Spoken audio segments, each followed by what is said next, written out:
ان تمام انبیاء کرام نے اپنے اپنے زمانے میں حضور پاک صلی اللہ علیہ وسلم کے ترانے گنگنائے، بلکہ بہت سارے انبیاء کرام نے تو اللہ رب العزت سے یہ عریضہ رکھا، یہ التماس اور یہ گزارش کی کہ مولا ہمیں رسول محترم نبی مکرم کی امت میں جگہ دے۔ البتہ اللہ رب العزت نے ہم کو اور آپ کو یہ شرف دیا کہ ہم حضور کے امتی ہیں۔ ہاں اتنا ضرور ہے کہ تمام کے تمام انبیاء کرام کا جو کلمہ ہے، خود انبیاء کرام جو کلمہ پڑھتے تھے وہی کلمہ ہمارا اور آپ کا بھی ہے۔ انبیاء کرام کی قوموں کا کلمہ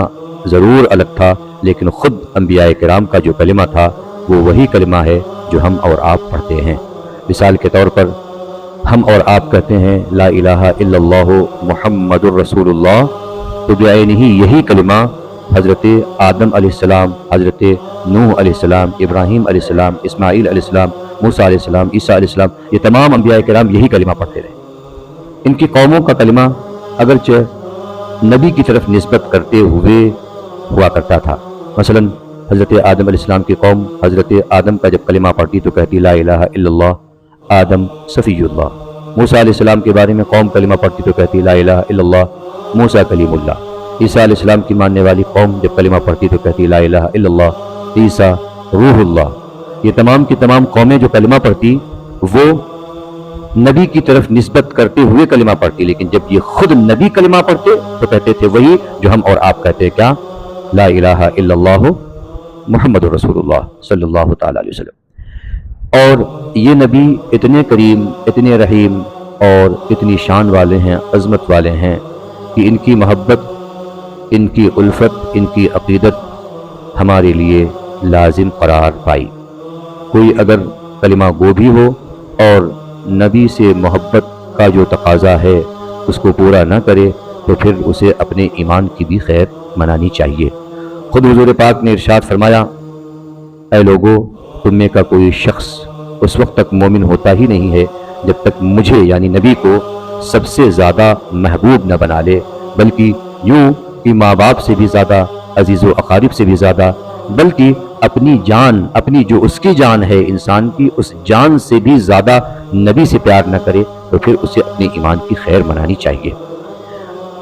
اسی مضمون کی طرف اشارہ کرتے ہوئے رب کائنات نے 10ویں پارے سورۃ التوبہ کے اندر ارشاد فرمایا کہ اے نبی آپ اپنی قوم سے فرمائیں، کیا فرمائیں؟ کہ اگر تمہارے نزدیک تمہارے باپ، تمہارے بیٹے، تمہارے بھائی، تمہاری بیویاں یا تمہارے شوہر اور تمہارا وہ مال جس کو تم کماتے ہو اور وہ تجارت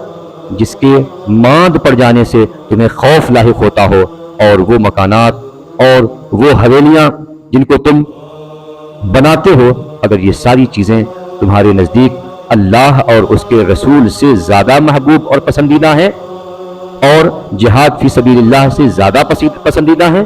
تو پھر تمہیں اپنے قبلے کو درست کر لینا چاہیے۔ کیوں؟ اس لیے کہ یہ ساری چیزیں مٹ جانے والی ہے اور نہ کام آنے والی ہے الا ماشاء اللہ، البتہ اگر کام آنے والی ہے تو وہ رسول اللہ کی ذات ہے اور رسول پاک کے بتائے ہوئے فرمودات پر عمل کرنا یہی کام آنے والی چیز ہے۔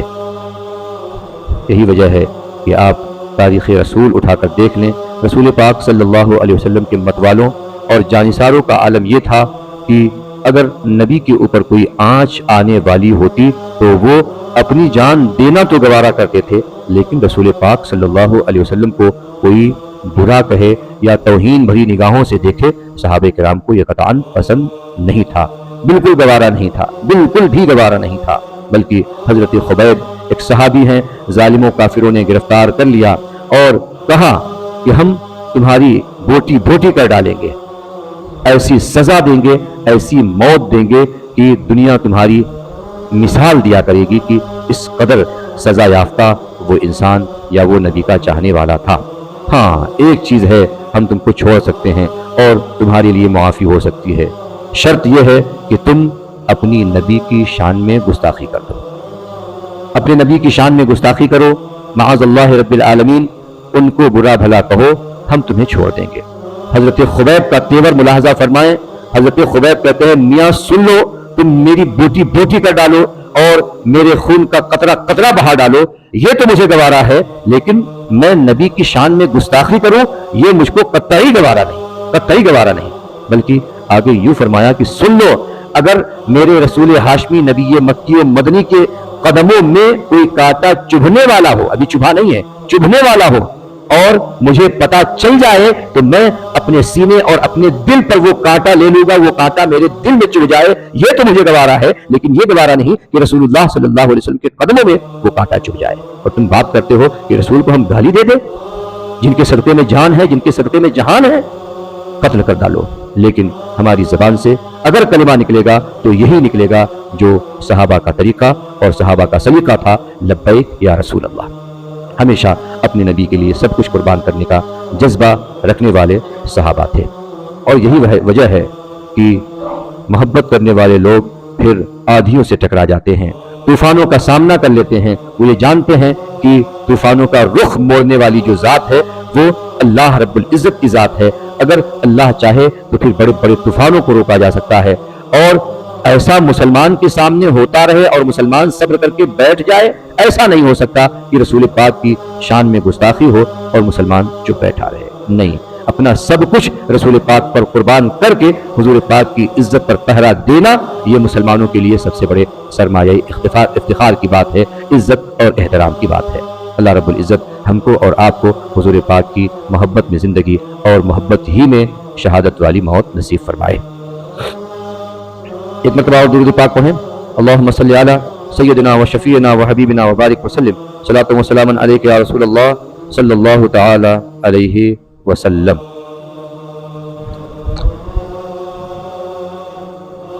ذکر چلا منافقین کا۔ منافقین کون لوگ؟ وہی جو حضور کے سامنے تو حضور کی میٹھی میٹھی باتیں اور حضور پر اپنا سب کچھ نثار کرنے کی باتیں، لیکن جیسے ہی حضور کی مجلس سے الگ ہوئے اور اپنے ہم مزاج لوگوں سے ملاقات ہوئی تو یہ کہنے لگے ہم نے تو اچھا مزہ اڑایا، ان کے سامنے ان کے من کی کہہ دی اور ان کو پتہ بھی نہیں چل پایا۔ اللہ اکبر۔ رب کائنات نے ایسے لوگوں کو وارن کرتے ہوئے، تنبیہ کرتے ہوئے ارشاد فرمایا، باز آ جاؤ، جو لوگ نبی کی شان میں گستاخی کرتے ہیں دراصل وہ جہنم کے ایندھن ہیں، جہنم کے ایندھن۔ اور اللہ اور اس کے رسول اور اس کی آیتوں سے مذاق کرنے والے یہ مومن ہو ہی نہیں سکتے۔ مومن تو وہ ہوتے ہیں جو اپنا سب کچھ رسول پاک کے نام پر قربان کر دینے میں فخر محسوس کرتے ہیں۔ کیا حضرت ابوبکر صدیق کی ذات ہماری نگاہوں کے سامنے نہیں ہے؟ سیدنا ابوبکر صدیق رضی اللہ تعالی عنہ نے اپنے گھر کا سارا اثاثہ نبی کے نام پر قربان کر دیا۔ حضرت عمر نے اپنے گھر کا آدھا اثاثہ حضور پاک کی بارگاہ میں لا کر پیش کر دیا، اور اسی طرح سے دوسرے صحابہ کرام نے۔ بلکہ حالت یہ ہو گئی کہ ایک جنگ کے موقع پہ رسول پاک صلی اللہ علیہ وسلم نے سب کو نکلنے کا حکم دیا۔ 3 حضرات ایسے تھے جو یہ سوچتے رہے چلو ابھی جائیں گے، چلو تھوڑی دیر بعد جائیں گے، ابھی وقت نہیں ہوا ہے، جلدی میں جا کے پکڑ لیں گے اور ان کے ساتھ ہو جائیں گے۔ یہ تینوں حضرات مدینے میں ہی رہ گئے، اور جب مدینے میں رہ گئے اور ادھر جنگ شروع ہو گئی، حضور جب واپس ہوئے تو حضور بہت ناراض تھے اور فرمایا کہ تم نے اللہ اور اس کے رسول کا حکم نہیں مانا، اس وجہ سے اب تم سے بات نہیں ہوگی۔ اللہ اکبر۔ رسول پاک نے جب بات کرنا بند کر دیا ان صحابہ سے تو عالم یہ ہو گیا کہ ان صحابہ کرام 3 صحابہ تھے، اس میں حضرت مالک بھی ایک تھے، ان صحابہ کرام سے جب حضور نے بات کرنا بند کر دیا تو ان صحابہ کرام کی بیویوں تک نے ان سے بات کرنا بند کر دیا۔ کہا جو رسول پاک جس سے بات نہ کرے ان سے ہم بھی بات نہیں کریں گے۔ عالم یہ ہے کہ یہ حضرات جب اپنے جانوروں کو کچھ چارہ لے کے جاتے تھے تو یہ جانور بھی ان حضرات سے منہ موڑ لیتے تھے کہ جو رسول اللہ کو ناراض کرے اس سے ہم بھی خوش نہیں ہیں۔ اللہ اکبر۔ ان صحابہ کرام نے یہ جان لیا کہ اللہ کی ناراضگی حضور پاک کی ناراضگی میں ہے، اور جب تک ہمیں خود سزا نہ مل جائے تب تک ہم اس مصیبت سے اور اس عذاب سے نہیں نکل سکتے۔ اللہ اکبر۔ ان تینوں صحابہ کرام نے اپنے آپ کو مسجد نبوی کے ستون اور پلر سے اپنے آپ کو خود سے باندھ دیا کہ حضور جب تک معافی نہیں ہوگی ہم اپنے آپ کو کھولیں گے بھی نہیں کھولیں گے اپنے آپ کو۔ ایسی زندگی ہمیں نہیں چاہیے جو حضور پاک کی محبت کے سوا ہو۔ حضور پاک کی محبت نہ ہو اور زندگی گزرتی رہے تو ایسی زندگی کسی کام کی نہیں ہے۔ اور ان لوگوں نے اپنے آپ کو رسیوں سے مسجد نبوی کے اندر مسجد نبوی کے ستون سے باندھ دیا اور وقت گزرنے کے ساتھ ساتھ اللہ رب العزت کی طرف سے حکم آتا ہے کہ اے نبی، انہوں نے کچھ ناکردنی کی تھی اور ان سے چوک ہوئی ہے، لیکن انہیں اپنی لغزشوں کا اعتراف ہے، اقرار ہے۔ اللہ رب العزت نے ان کے لیے پروانۂ مغفرت اور پروانۂ نجات بھیجا، اور قرآن پاک کی آیت کریمہ نازل ہوئی کہ ان تینوں لوگوں کو جو میدان کارزار میں جانے سے رہ گئے تھے، رب کائنات نے ان کو معافی عطا فرما دی، ان کو معافی عطا فرما دی۔ اور پھر جب ان کو معافی عطا ہوئی تو خود رسول پاک صلی اللہ علیہ وسلم اور ان کے صحابہ نے ان صحابہ کرام کو تینوں صحابہ کرام کو رسیوں سے کھولا اور پھر گلے لگ کر ان تمام تینوں صحابہ کرام کو بشارت دی کہ مبارک ہو، اللہ رب العزت کی طرف سے آپ لوگوں کے لیے معافی کا اعلان ہوا ہے، اللہ رب العزت کی طرف سے ہوا ہے۔ اللہ اکبر! سوچیں وہ کیسے لوگ تھے کہ اپنے آپ کو کوستے تھے کہ حضور پاک کی بارگاہ میں ہم ایسے ہو جائیں کہ حضور ناراض رہیں، ایسی زندگی نہیں چاہیے۔ اور آج ہم ہیں کہ ہماری نگاہوں کے سامنے حضور پاک صلی اللہ علیہ وسلم کے بارے میں ایسی باتیں کہی جاتی ہیں جو عام آدمی کو بھی آر دلاتی ہیں، تو پھر رسول پاک کی شان بہت بلند ہے۔ لیکن الحمدللہ ہم یہ کہہ سکتے ہیں، اور کسی کا تو ہمیں نہیں پتا، لیکن اہل سنت و جماعت کا یہی موقف ہے کہ یہ جان جاتی ہے تو چلی جائے، لیکن رسول پاک صلی اللہ علیہ وسلم کی عزت پر پہرا دیا جاتا رہے گا، ہمیشہ دیا جاتا رہے گا۔ اور کوئی اگر سوچتا ہے کہ یہ سب کر کے ہم رسول پاک کا ذکر مٹا دیں گے، تو ہم کہتے ہیں کہ تم خام خیالی میں ہو، رسول پاک کا ذکر کل بھی تھا، آج بھی ہے، اور قیامت تک حضور پاک کا تذکرہ ہوتا رہے گا، یوں ہی ان کا چرچا رہے گا، اور یہ خاک ہو جائیں جل جانے والے۔ اس وجہ سے رسول پاک کی عزت اور حضور پاک کی ناموس پر اپنا سب کچھ قربان کر دینے والی جماعت کو آج کی دنیا میں جو جماعت کہا جاتا ہے، اسے جماعت مسلمین اور جماعت المسلمین میں جماعت اہل سنت سے تعبیر کیا جاتا ہے۔ الحمدللہ یہ خوش آئند بات ہے کہ وہ لوگ جنہوں نے نبی پاک کی شان میں گستاخیاں کی، ان کے اپنے ماننے والے بھی آج کے زمانے میں جب حضور پاک پر کوئی شبخون مارنے کی کوشش کرتا ہے تو وہ بھی اب آگے بڑھتے ہیں اور کہتے ہیں جس طرح سنی آگے بڑھ رہا ہے ہم بھی آگے بڑھیں گے، اور حضور پاک کے نام پر ہم بھی اپنے آپ کو قربان کر دینے میں کوئی دریغ نہیں کریں گے۔ یہ خوش آئند بات ہے، اور یہ رسول پاک کی محبت کا صدقہ ہے کہ امت میں دھیرے دھیرے ہی صحیح اتحاد کی راہیں ہموار ہو رہی ہیں، لیکن یاد رہے یہ اتحاد اسی وقت ممکن ہو سکتا ہے جبکہ ان تمام پہلے کی باتوں سے توبہ کر لیا جائے جن باتوں کی بنیاد پر ان کے اوپر ایک الزام وارد ہوا ہے۔ اللہ رب العزت انہیں عقل سلیم نصیب فرمائے اور امت میں اتحاد کی راہ ہموار فرمائے۔